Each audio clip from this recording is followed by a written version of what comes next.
যেগে দুধ বেছে হে মানুষের দুয়ারে দুয়ারে ঘুরে, আর যেগে মদ বেছে মানুষ তার দুয়ারে দুয়ারে ঘুরে। ধনী মানুষ ভিক্ষা করে মসজিদ গিয়া আল্লাহর গেছে, আর গরিব মানুষ ভিক্ষা করে মসজিদর বাড়া মানুষের গেছে। মৃত্যুবার্ষিকী পালন করে মোমবাতি জ্বালাইয়া, আর জন্মদিন পালন করে মোমবাতি নিবাইয়া। মানুষরে বাক্সিন হল লগে তুলনা করলে মানুষ খুশি হয়, আবার মানুষরে জানোয়ার হইলে মানুষের রাগ করে।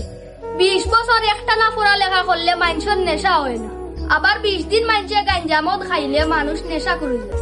কেউর বিয়া শাদী লাগলে দামান করে করে আর সারা পরযাত্রী আগে আগে তখন, আর মরে যাওয়ার পরে লাশ থাকে সবার আগে, আর সব মানুষ তখন করে করে। তিত্তা কথা মানুষে কোনোদিন পছন্দ করে না, এমনকি কোনো তিত্তা জিনিস কোনো পোকামাকড়ে পছন্দ করে না। সকালে উঠা খুব বালা, কিন্তু এটা সব মানুষে মানে না। আস্তা রাত সজাগ থাকা খুব খারাপ, কিন্তু মানুষে বুঝে না। অবৈধ পথের ধনী মানুষ সমাজে সম্মানিত, বৈধ পথের সৎ মানুষ সমাজে অবহেলিত।